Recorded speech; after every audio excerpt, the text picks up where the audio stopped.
irmãos. Graça e paz a todos. Qual é a nossa mensagem, irmãos? Só os fortes se ajoelham. Hoje é a última mensagem dessa série, irmãos. Coube a Deus, coube a mim encerrar. Não sei se vai dar muito certo, mas como eu sou meio atrapalhado às vezes, e eu não tenho esse costume de estar aqui toda semana, então a gente vai perdendo o jeito. Essa é a verdade, irmãos. A gente vai perdendo o jeito. Mas Deus é quem faz a obra. Então vamos, assim, na mão do Senhor, levarmos adiante. Qual que é o tema secundário que eu quero colocar para os irmãos? Quando a igreja ora. Quando a igreja ora. Quando a igreja ora, irmãos? Todo dia, irmãos? Na verdade, irmãos, por que eu quero dizer assim? A igreja precisa orar. Nós temos esse costume de orarmos individualmente. É normal. Mas quando a igreja ora, as coisas acontecem de forma diferente. Estou falando no todo, tá, irmãos? Quando a igreja se une para orar. Não é estarmos aqui em culto, não. A Bíblia diz que a oração do justo pode muito em seus efeitos. Quem são os justos, irmãos? A igreja. A igreja do Senhor. O justo é a igreja do Senhor, o crente. Então, se a oração da igreja pode muito, por que nós não oramos mais como igreja? Eu anotei aqui algumas perguntas, irmãos, e depois eu vou falar a vocês, mas eu quero iniciar o seguinte. Qual é a missão da igreja nisso tudo? Por que a igreja ora pouco, irmãos? No sentido, juntos. Porque a igreja, ela distanciou da sua missão. Eu entendo isso, irmãos. Estou falando no meu coração, irmãos. Eu e a Sara fomos no Nordeste uma vez falar de Jesus, missões. Chegamos lá, a mulher no final da nossa... Quando a gente entrou na casa dela, fomos impedidos pelo neto, sobrinho ali. Nós ouvimos o rumor lá no quarto. Nós chegamos, abordamos esse rapaz, que estava na porta. A gente passando na rua, era um sítio, era uma cidade distante. Poucos moradores, era longe mesmo, não tinha quase ninguém. Mas aquela rua deserta, a gente passava assim, de vez em quando via uma casinha, parava lá e ia falar de Jesus. Nós chegamos nessa casa, era assim, tipo um povoadozinho de umas 10, 15 casas. E no Nordeste, é normal, costume, aquilo ser de parentes, né? Parentes, moradia de filho, irmão, e assim vai. Aí nós chegamos nessa casa, batemos lá, um jovem apareceu, estava lá na porta com o celular ainda, aquele celular deve ser aquele analógico, que tem muito tempo isso, mas já era celular. Aí ele não deixou a gente chegar. Ele nos abordou. O que vocês querem aqui? Eu, não, nós queremos conversar com você um minutinho. Aí nós vimos. Aí alguém perguntou lá dentro, tem alguém aí? Quem está aí? Tipo assim. Aí nós ouvimos aquela voz rouca, meio distante. E nós chegamos. Aí a Sara, mais a outra missionária que estava conosco, a Dora, entrou lá para dentro, me deixou com o rapaz tentou impedir ela, mas como é que impedir elas? E eu ali... Aí ela entrou lá para dentro e foi ver. Era uma senhora de 75 anos, mais ou menos, chamado Senhorinha. E quando ela chegou, aí eu entrei também, ele veio de atrás, nós fomos lá para dentro. E eu lembro que quando eu cheguei lá, ela falou assim para mim, olhou bem para a minha cara. E outra coisa, irmãos, a casa cheia de imagens, tá? No Nordeste tem muito isso. E lá tem casa, irmão, que é assim, ó, do alto ao chão, são quadros. Eu não sei como é que eles fazem aquilo. É papapá, que é até no chão. E muitos não nos recebiam com medo da gente chegar lá, tirar aqueles quadros e jogar fora. Muita gente tem essa visão de crente. Aí nós chegamos nessa casa, a mulher falou assim para mim, irmãos, eu nunca mais esqueci disso. Foi Deus que te enviou aqui. Foi Deus que mandou o Senhor aqui. É a resposta de oração. Ela falou assim, é a resposta de Deus. Eu estou pedindo a Deus para mandar alguém aqui para falar de Jesus para mim. Uma mulher que tinha... a parede cheia de quadros, 70 e tantos anos, 78 anos, para ser mais exato, agora lembrei. E nós saímos dali, irmãos, evangelizando aquela mulher, nós falamos de Jesus para ela. E ela saiu, e uma mulher que não estava nem andando, viu, irmãos? Nem andando. Eu não trouxe a foto, mas eu tenho uma foto dela. No final, ela estava lá no meio da rua, com um porrete na mão, e despedindo da gente. Jesus faz a diferença, mas a nossa missão, irmão, como igreja, ficou esquecida. Nós temos nos preocupado com muitas outras coisas, menos a missão verdadeira, que é falar de Jesus para as pessoas, irmãos. Ir para todo mundo. Anunciar o evangelho a toda criatura, quem crê foi batizado. Quem não crê será condenado. Nós estamos deixando as pessoas à mercê da condenação. Aí você me pergunta, pastor, mas o que tem isso a ver com oração? Como é que a pessoa vai orar para um Deus que ele não conhece? Você está me entendendo, irmãos? Então a igreja, ela fugindo da sua missão, do seu entendimento sobre Deus, como é que ela vai passar isso para as pessoas? Como é que ela vai orar para alguém? Então a igreja tem sido, me desculpe o que eu vou dizer aqui, não sou contra nada disso, mas a igreja está se preocupando hoje em dia com modo de culto. Luz acesa, luz apagada. Não estou falando que isso é errado, não, irmãos. Isso é para o nosso deleite. Banco bonito, é para o nosso deleite, irmão. Banco confortável, isso é para nós. Isso é para o melhor, nós melhor prestarmos um culto. Mas não que isso vai agradar ou não a Deus. Essa não é a nossa preocupação. Eu antes era contra apagar a luz, hoje eu sou a favor, acho que é bem melhor. Você entendeu como é que as coisas? As coisas vão acontecer na nossa vida.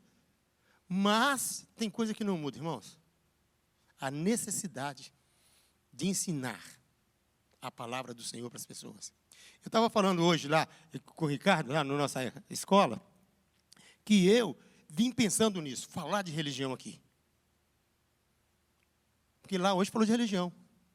Porque a religião, ela que nos dá esse suporte. Presta atenção no que eu estou falando, irmãos, por favor, fique ligado, isso é importante. A religião é que dá o suporte para o conhecimento de Deus. Do certo e o errado, tá, irmãos? Conhecimento verdadeiro, aquele conhecimento. Porque a religião, ela ensina sobre Deus. Você vai na igreja presbiteriana, fala de que lá? Da Bíblia. Você vai lá na católica, Bíblia. Mas o que difere uma das outras? É o que elas ensinam, irmãos. Muitas estão fugindo da palavra verdadeira. E é essa palavra que Deus quer que a gente ensine. Então você está falando, eu sou batista, irmãos, porque eu creio que eles se aproximam mais de Deus. O que faz do batista, não estou aqui defendendo o batista, tá, irmãos? O que faz do batista ser o que é que ele é reconhecido como Bíblia. Aí vai, mas e os outros? Ô, gente, glórias a Deus. Eu quero contar para você um exemplo, e eu vou voltar aqui na Bíblia, tá, irmãos? Eu quero ler aí, Mari, Atos 14, tá? Não é 12, não. É Atos 12, não é 14, não, desculpa. É 12. Eu falei 14, mas é 12. Eu quero ler esse texto depois, mas antes eu quero contar uma história para os irmãos aqui. Eu trabalhei numa empresa, irmãos, durante 12 anos, 7 meses e 21 dias. Pedi demissão, foi a pior coisa que eu fiz na minha vida. Não vou nem falar por quê, que essa não é parte da história agora. É outra história. Porque ela mudou a minha história. Esse pedido de demissão mudou a história minha e da minha família. Mas, glórias a Deus. Deus deu um jeito de consertar o errado. Fazer dele um renovo. Mas não é isso que eu quero dizer. Lá nós tínhamos muitas... Essa empresa era muito grande, ela tinha 15 mil funcionários. Muito grande, né? Hoje ela tem 5 mil e faz até mais do que fazia com os... Porque a tecnologia chegou lá e tomou conta. Vocês vão ter ideia, onde eu trabalhava éramos 108. No final ficaram 8. Eu fui um que saí, pedi para sair. Mas o que acontece? Nós tínhamos lá, assim, então, um relacionamento uns com os outros como família, irmãos. Mas então tinham religiões de todo jeito ali. Mas isso não nos diferia, isso não fazia diferença para nós. O que fazia diferença para nós era o jeito de a gente se relacionar. A gente passava por cima. Lá tinha assembleiano, testemunho de Jeová, tinha adventista, tinha de tudo. Mas isso não fazia diferença. Aí, às vezes, um passava um problema, a gente falava, vamos orar por você. Que é comum na nossa vida. A vida do crente é comum, ele fala, não, vou orar por você. E nós tínhamos um amigo lá, não vou falar o nome, porque com esse negócio de internet aí, pode ser que chegue a ele, isso não é bom. Ele era solteiro, tinha uns 50 anos mais ou menos. E o sonho dele era casar, e de repente ele conseguiu um casamento. Nós oramos por ele e tal, ele olhava assim para a gente com o olho, você atravessado, quer dizer, ele não acreditava na oração, porque a religião dele, ou a seita, ela dava para eles a oração não faz sentido. Mas o que acontece? A gente orava assim mesmo, e ele aceitava. Aí, depois de um tempo, ele quis ter filhos com essa mulher, mas já era velho. Já tinha mais de 50, a mulher também por aí, como é que vai ter filho? Mas ainda era possível, então nós começamos a orar para ele ter filho. E a mulher dele ficou grávida. Bênção pura. Aí eu estou falando assim do ambiente. Como é que você imagina o ambiente do trabalho? Todo mundo feliz. Ele ignorava as nossas orações, mas a gente estava feliz assim mesmo. Aí eu te digo, onde ele aprendeu tudo isso? Vou continuar, você acha que acabou? Aí um dia, a mulher desse camarada fica grávida. Nós oramos pelo filho dele, ela fica grávida. 7 meses depois, nós trabalhávamos de turno. Turno na empresa lá era 3 turnos, irmãos. 24 horas ela funcionava. E nesse dia, ligaram para ele lá de madrugada, nós estamos lá. Fulano, vem aqui no hospital correndo que o negócio aqui está difícil. A sua esposa está de parto. E ele foi para lá. Irmão, nós fomos ver esse rapaz 10, 15 dias depois. Mas o que aí ele demorou a aparecer, porque quando nasce uma criança, lá no Brasil, antigamente era um dia. Hoje acho que é 8, né?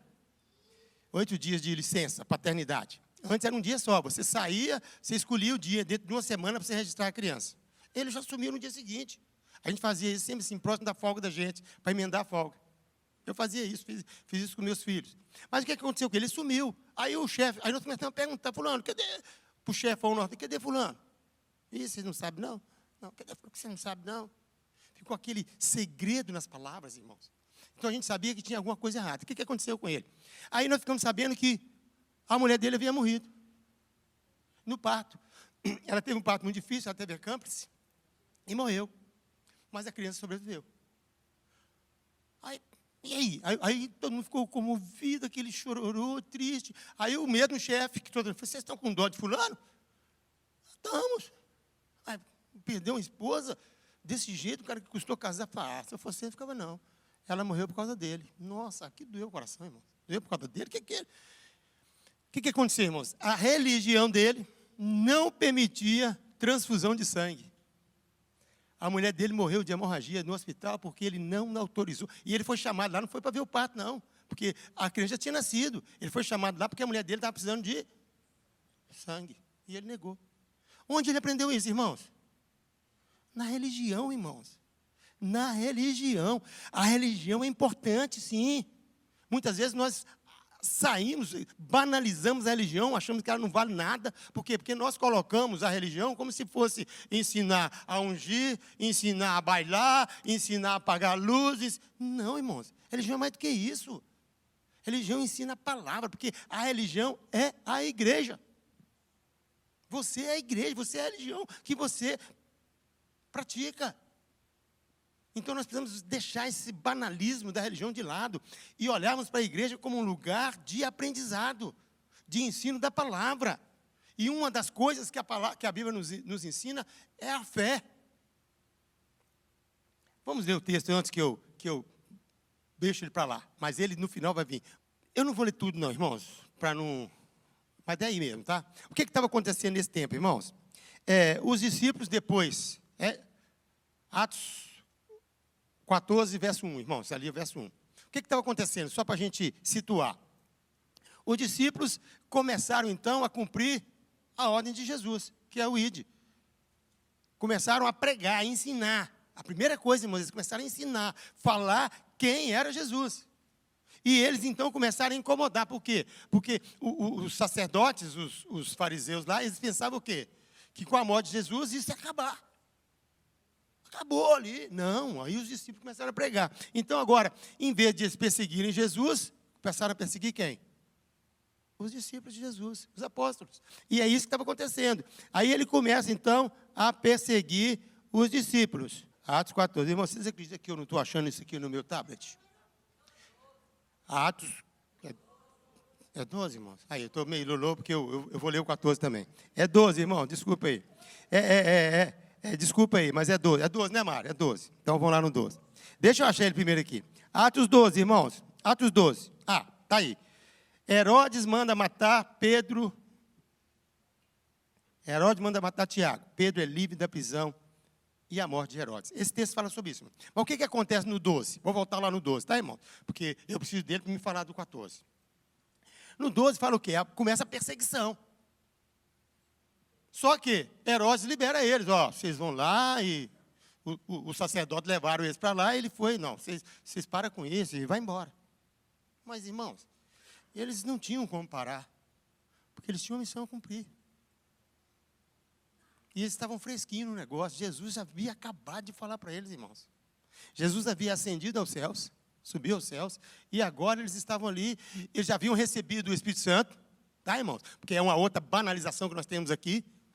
Muitas religiões falam que o batismo do Espírito Santo acontece depois, por causa desse dia, mas é engano. Aconteceu nesse dia, por quê? Porque até então o povo só tinha sido batizado pelo batismo de João, que é do arrependimento. O Espírito Santo ainda não havia vindo, não tinha vindo.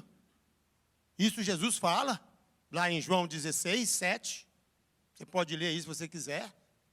Então, nesse tempo, os discípulos já tinham passado pelo dia de Pentecostes, já estavam ali cheios do poder de Deus, cheios do Espírito Santo, então eles começam a pregar. No 12, Herodes manda ele para casa. No 14, eles vão presos. Aí o que fala? Eu quero... Tá aqui. Vou ler a partir do 4. E havendo... Do 4. 14, 4. Ô, gente, é 12. Eu estou com 14 na cabeça, não sei o que está acontecendo, mas desculpa aí, tá, irmão? É meio... É 12, vai lá, 12. Quando eu falar 12, quando eu falar 14, você entenda 12. Tá bom assim? Vou falar língua estranha aqui, né? É 12. Não, vai lá, irmãos. E tendo prendido, lançou-o no cárcere, entregando-o para ser guardado por 4 escoltas de 4 soldados. Cada uma. Herodes pretendia submetê-los a julgamento público depois da Páscoa. Irmãos, eu vou ler na minha aqui, irmãos. Negócio de ler ali, e deve ter diferente. Qual que é essa versão aí, ó? Diferente. Vou ler na minha aqui, irmãos. Tá? Porque senão ali eu fico meio perdido. Pedro, pois, era guardado na prisão, mas a igreja fazia contínua oração. Irmãos, o que estava acontecendo? Os discípulos estavam presos. Pedro estava lá preso. Mas a igreja estava em oração. Isso acontece conosco hoje, irmãos. Acontece ou não acontece, irmãos? Não precisa ser preso lá numa cadeia, não, irmãos. Quando algum de nós estamos com um problema, o que acontece? Quando algum de nós pedimos ajuda, o que acontece, irmãos? A gente pede ajuda para quem? Para a igreja, irmãos, para os justos. Essa é a nossa visão, irmãos. E quando a igreja ora, o que acontece, irmãos? Olha só, o que aconteceu com esse camarada, com esse povo aí, nessa situação. Então a igreja estava em continuação por ele a Deus.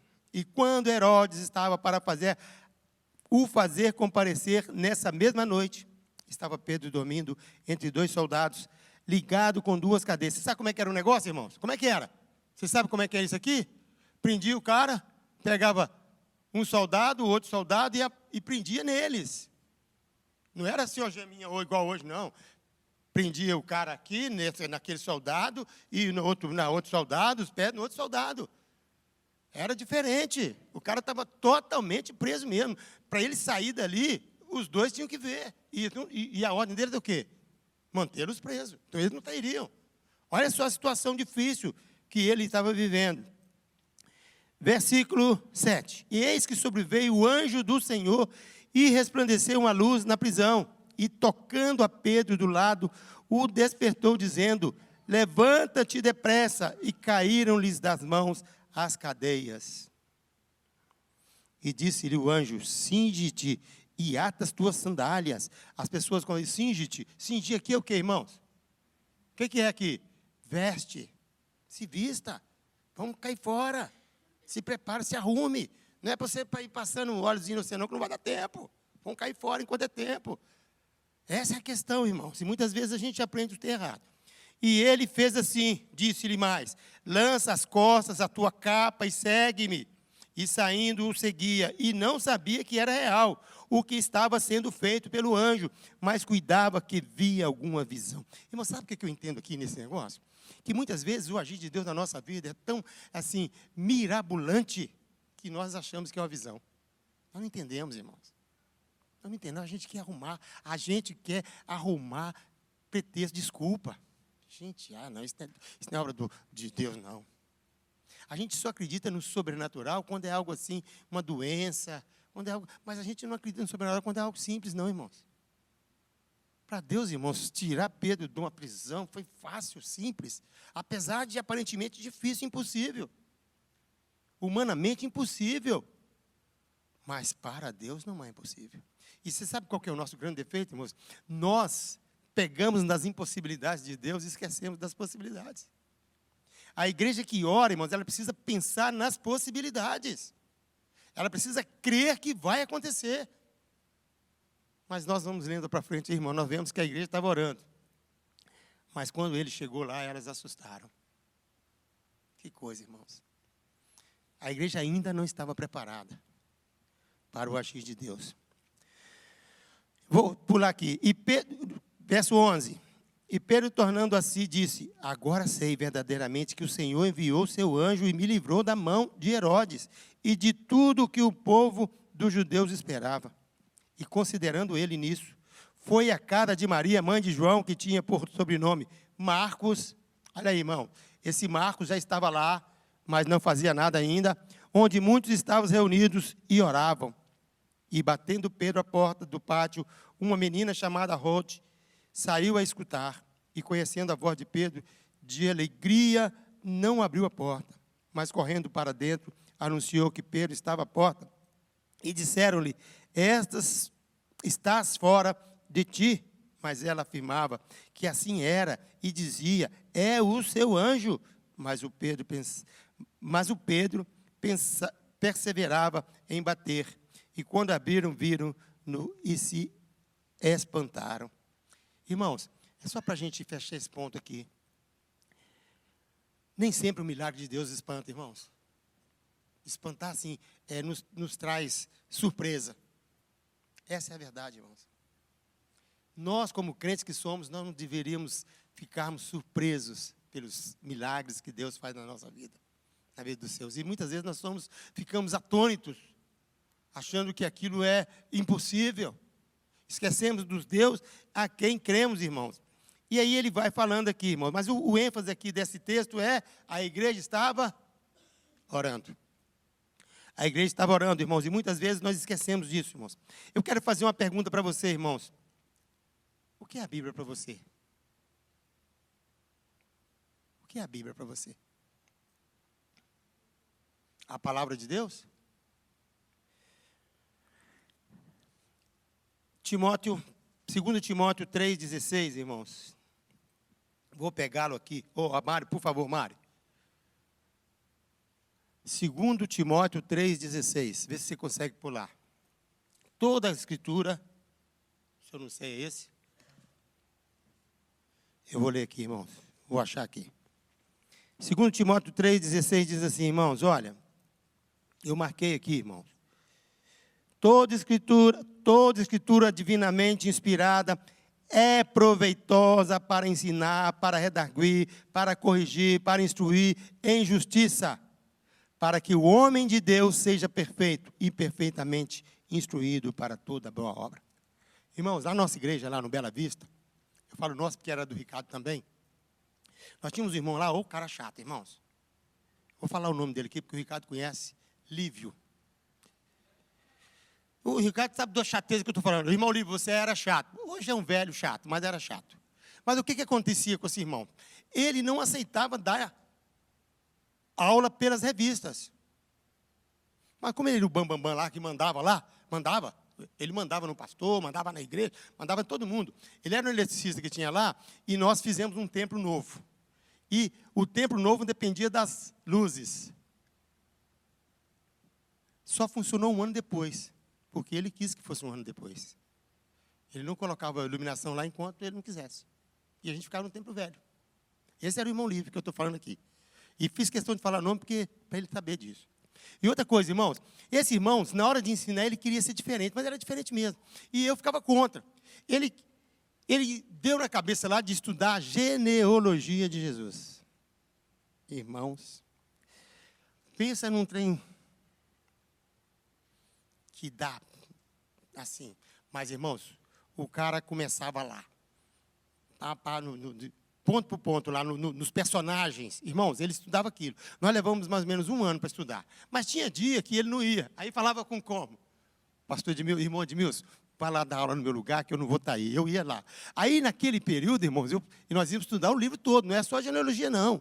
Aí, naquele período, o que eu fazia? De um mês, uma semana que eu estava no lugar dele, eu fazia ali rapidinho e pulava lá para frente. Aí ele chegava, voltava lá na genealogia. Mas por que eu estou falando assim, irmãos? E hoje eu entendo ele, tá? Hoje eu entendo o irmão. Hoje eu entendo o irmão.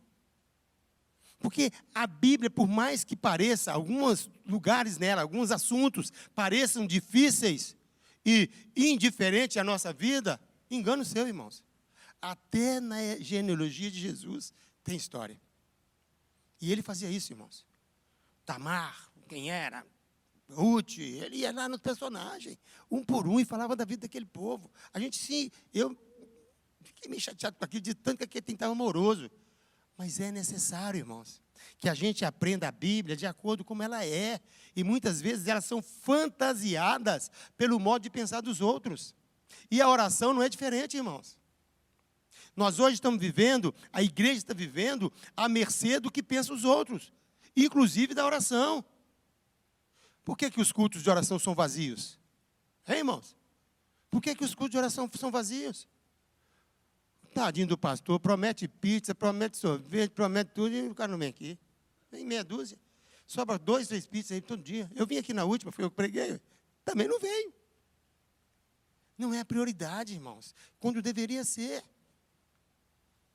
Eu entendo, tanto que eu falei, pastor, vou ver se eu venho mais. Porque realmente é necessário. Se nós queremos orarmos uns pelos outros, nós precisamos fazer parte do culto de oração, irmão, da igreja. Porque é ali que as coisas acontecem. Eu tinha um irmão lá na igreja, que esse é o cara. Eu pedi a Deus um milagre na minha vida naquele dia, eu precisava lá de uma ajuda, e esse era o homem. Já contei isso aqui, irmãos. Aí eu orando na minha casa, falei, Senhor, faça a sua vontade na minha vida. Coloca lá o nome do cara que eu tenho que procurar hoje. Aí eu pensei em quem? Eu pensei na minha cabecinha, pastor, Deus, se for fulano, facilita as coisas lá. Lá tem umas 40 pessoas, mas quando chega lá, que dá um jeito dele ser o primeiro na minha frente. Aí o que aconteceu? Foi um pouco de oração. Eu saí do meu trabalho às 7 horas da noite, corria lá em casa, e corria para lá, chegava sempre atrasado. Eu cheguei lá, o culto já estava acontecendo. O pastor já estava lá, o pastor dava uma palavra, e depois vinha um estudo e tal. Aí quando o pastor dividia de 2 em 2 para orar. Presta atenção, irmão. 2 em 2 para orar. Aí falou assim, vamos dividir então as duplas. Eu estava lá atrás, tinha acabado de chegar. Eu só vi, vamos dividir as duplas. E eu já fiquei buscando o irmão no olho. É hoje, Deus vai fazer a obra, é ele. Aí ele levanta lá na frente, irmãos. Presta atenção, irmão. Irmão de Deus, eu quero orar com você. Irmãos, o cara estava lá e eu aqui. Falei, glória a Deus. É o cara, vai dar certinho. É o que Deus mandou. É Deus que está falando. Vou falar com ele o meu problema, a minha condição, e ele vai me ajudar. É o anjo que Deus mandou para me ajudar. Aí chegamos lá, eu convicto, certo do agir de Deus, sentei com ele lá no cantinho, lá na frente, dividi em 2 a 2, aí ele falou assim para mim, irmão, faz seu pedido, que eu vou fazer o meu. Eu falei, não, irmão, eu já sei o que eu quero dizer, e Deus já está agindo. Fala você, o seu, que nós vamos orar aqui agora. Irmãos, o cara falou assim, irmão, você, irmão, olha o que ele falou. Você é resposta de oração na minha vida. Eu estava lá em casa, irmãos, com um problema assim. Aí falou, a minha filha está com um tumor no cérebro. Ela foi no hospital e o médico condenou ela. Ela achava que já estava curada. Ela tinha feito uma cirurgia, irmãos. E depois ela foi lá fazer há 6 meses depois, ela voltou para fazer aquele acompanhamento. Chegou lá, fez o raio-x, deu aquela mancha lá. E eles entraram em desespero. E aí eles iam sair de Ipatinga, que era uma cidade, para ir para a capital, 300 quilômetros, fazer um outro exame. Aí ele quis orar. E que pensou em quem? No cara aqui. E eu pensando no bolso dele. Aí ele falou assim, não, vamos lá orar. Aí falou assim, irmão, então, ele falando aquilo, irmãos, desespero, chorando. E eu olhei, eu fiquei comovido, eu fiquei, meu Deus, e aí? Você é a resposta de oração, meu irmão, Deus quer que você ore comigo, vamos orar, eu estou desse jeito. Irmãos, quando aquele cara terminou de me pedir, eu me senti tão pequeno. o meu motivo de oração tão banal. E eu pensei, meu Deus, me perdoa. Aí oramos ali, e eles saiu dali, eu tenho certeza, meu irmão, que a minha filha já está curada, ela vai chegar lá naquele exame, não há de ser nada. E ele estava mais animado que eu. E eu orando com ele, beleza. Irmãos, aí quando ele falou assim comigo, irmão, e o seu pedido, irmão, qual que é? Irmão, é só agradecer. É só agradecer, irmãos. O que eu quero dizer com isso, irmãos? Que muitas vezes nós colocamos tudo dentro da vontade de Deus, achando que a nossa vontade é a vontade divina. Mas Deus tem um plano para a sua vida, um plano diferente. E muitas vezes você fica minúsculo diante do problema, achando que ele não tem solução. Mas eu digo a você, Deus sabe todas as coisas. E nem sempre o que você espera é o que vai acontecer. E quando a igreja ora, irmãos, as coisas acontecem. Eu precisei ir lá na igreja, irmãos, orar com os irmãos, para ver aquele irmão lá. E ouvir dele isso. Você é resposta de oração. E eu falei, é mesmo, tenho certeza, cheio de empáfia. E o cara saiu dali, irmão. Graças a Deus, ele foi lá fazer esse exame. Chegou lá, o exame mais apurado. Glórias a Deus, que é um milagre. Ele só tinha uma mancha no cérebro. Ela cicatrizou e deixou ele tipo uma casca de machucado. Entenderam? E ela realmente está lá hoje, sadia, uma senhora, mãe de família e tudo mais. Então, irmãos, o que eu quero dizer com isso? Caminhando para o fim. Uma coisa que nós, irmãos, pregamos e esquecemos de dar ênfase é na fé. Fé e arrependimento. A mensagem é o que, irmãos? Marcos 1,15. Quando começou o ministério de Jesus. E Atos também fala isso, irmãos. Porque Lucas também fala isso, mas com outras palavras. Ele fala em Atos 1, das instruções que Jesus deu antes de ascender aos céus. E uma foi essa, irmãos. E Jesus, quando ele começa o ministério dele, ele começa como, irmãos? João Batista pregava o arrependimento. E batizava pelo arrependimento. Arrependam-se e creiam. Jesus não, irmãos. Jesus começa a pregar. Ele fala o quê? Em Marcos 1,15. O tempo está cumprido. Arrependam-se e creiam. Irmãos, as pessoas vêm a Jesus pela fé. Porque não é obra nossa. É obra nossa, irmãos. João 16:7. Se você puder, põe aí, Mari. Todavia digo-vos a verdade, que vos convém que eu vá, porque se eu não for, o Consolador não virá a vós. Mas se eu for, enviar-vos-lo-ei. O 8. E quando ele vier, convencerá o mundo do pecado e da justiça e do juízo. Do pecado, porque não crê em mim. Da justiça, porque vou para o meu Pai, e não me vereis mais. E do juízo, porque já o príncipe desse mundo está julgado. Irmãos, então quem convence o homem da pecado, da justiça e do juízo é o Espírito Santo de Deus, irmãos. Mas tem uma coisa que cabe à igreja, irmãos. Educar para o arrependimento. É falar do arrependimento, irmãos. E o que é arrependimento? Mudança de costumes, mudança de caráter, irmãos. O Mauro, domingo passado, falou aqui sobre Apocalipse 22. E se você for lá, para ser mais simplista, eu poderia citar para vocês Gálatas 16. Mas eu quero falar para vocês sobre Apocalipse 22, irmãos. Por que nós precisamos, irmãos, ensinar e pregar o arrependimento? Porque as pessoas precisam mudar, irmãos, de vida. Tem muita gente se prendendo simplesmente à fé. Crê, está salvo. Se você não mudar de vida, irmãos, a Bíblia diz, ela garante que você não herdará o reino dos céus. Apocalipse 22, lá no final, irmãos, vou ler aqui. Não, eu vou falar aqui, irmão. Aqui, 22 a partir do 13. Tá bom, irmão? 22 a partir do 13. Eu sou o Alfa e o Ômega, o princípio e o fim, o primeiro e o derradeiro. Jesus fala dele. Eu sou o cara. Lá no princípio e no final. Eu estou aqui. Bem-aventurados aqueles que lavam as suas vestiduras no sangue do Cordeiro, para que tenham direito à árvore da vida e possam entrar na cidade pelas portas.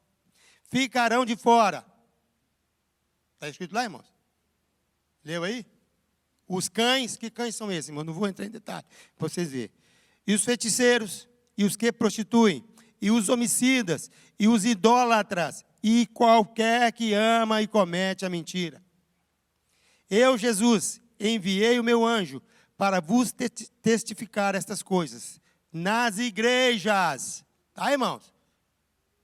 Eu sou a raiz e a geração de Davi, a resplandecente estrela da manhã.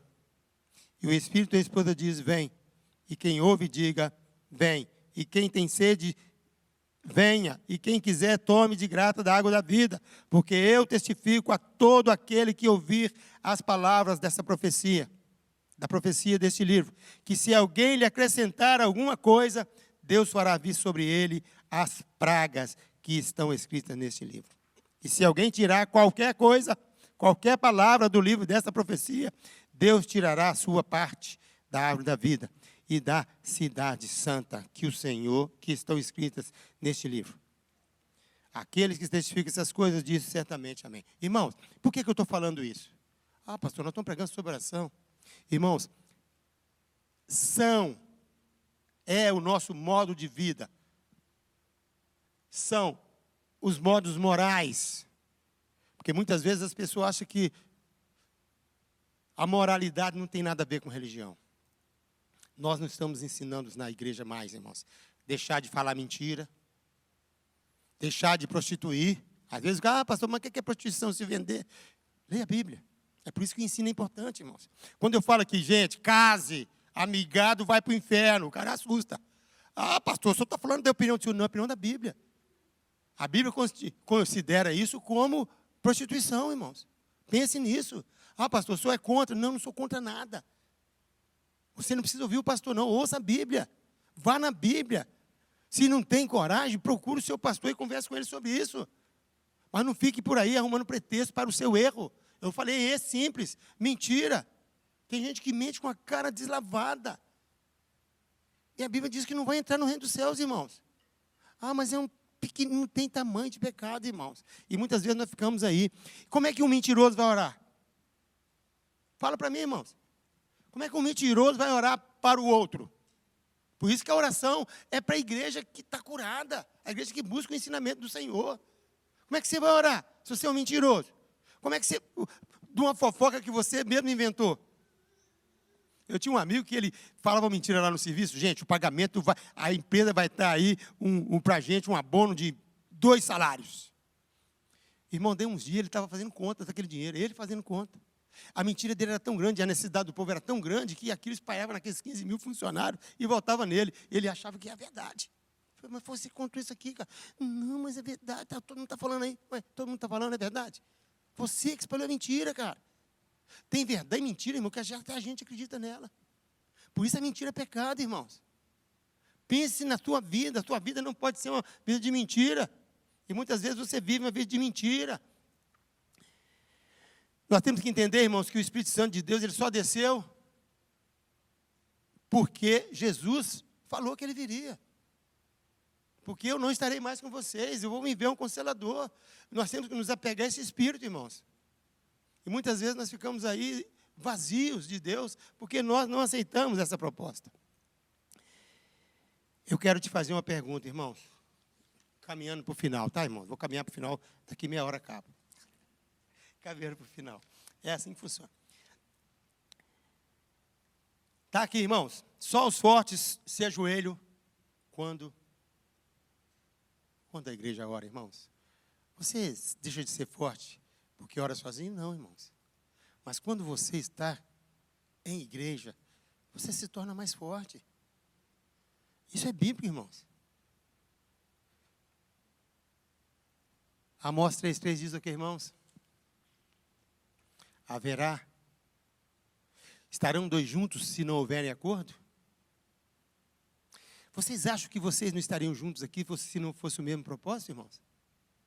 Hã? Você acha que nós estaríamos aqui juntos se não fosse o mesmo propósito? O mesmo Deus? A mesma fé? Hebreus. É 11:6. É 11:6? 11:6, irmão. Desculpa. É porque eu anotei aqui, mas perdi o rumo. Olha lá, irmão. Sem fé é impossível agradar a Deus.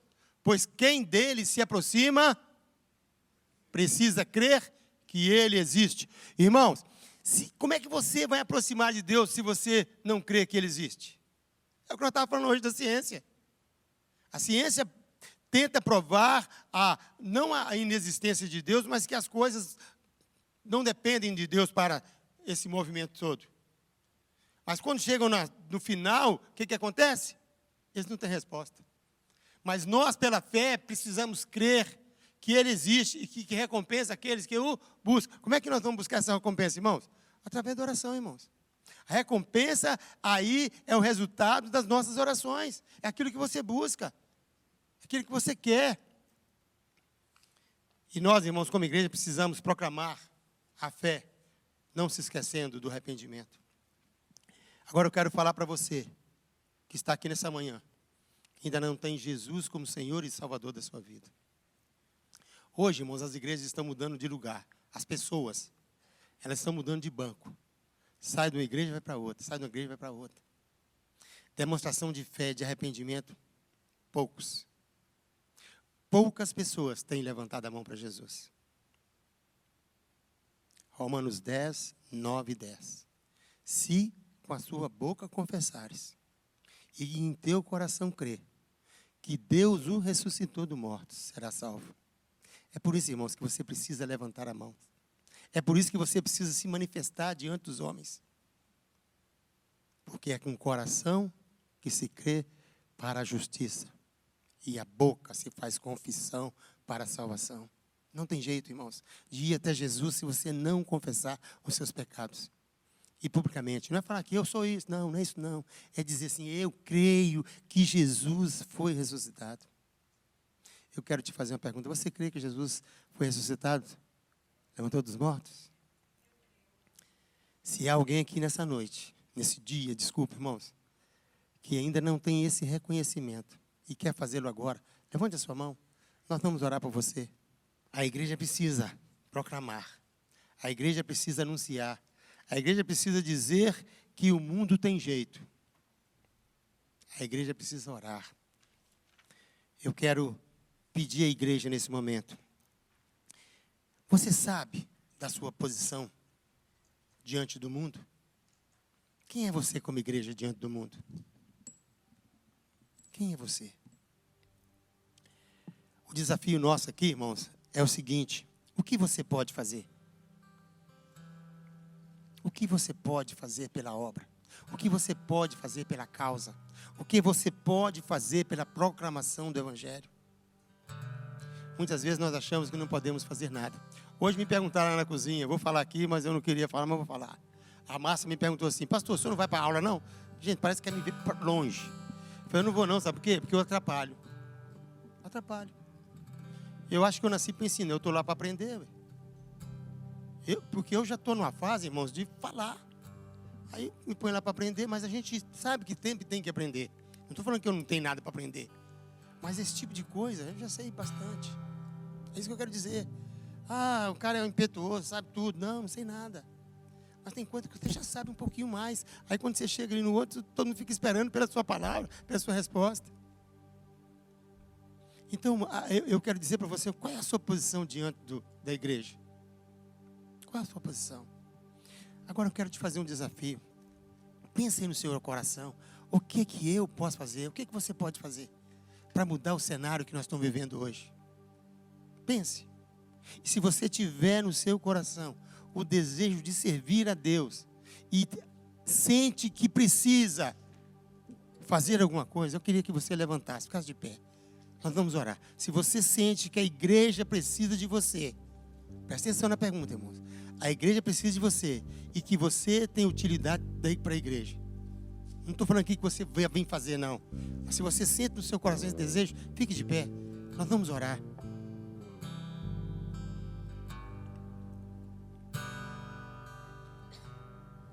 Glória a Deus, irmãos.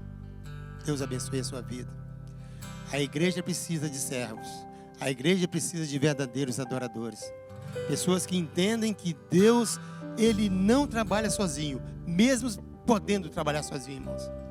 A Bíblia diz que se Ele quiser, Ele pode todas as coisas. Mas nós, pela benignidade de Deus, pela a vontade de Deus, nós seremos utilizados nesta obra. Então eu quero te dar a oportunidade de ficar de pé e se manifestar mais uma vez. Eu quero servir na obra.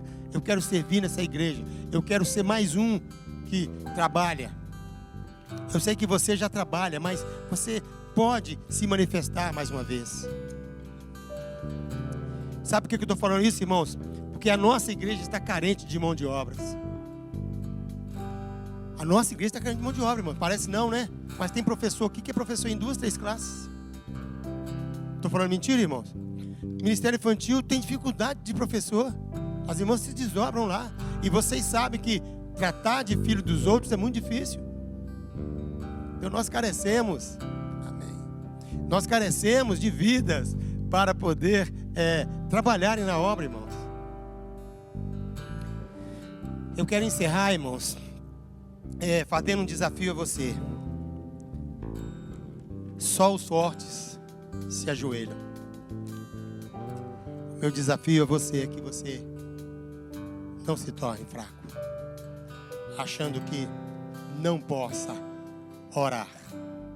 Obrigado por ter acompanhado essa mensagem até o final. Se ela te edificou, nos deixa saber aqui através dos comentários ou encaminha essa mensagem para outras pessoas, para que elas também possam ser edificadas em nome de Jesus. E nós temos um pedido a te fazer.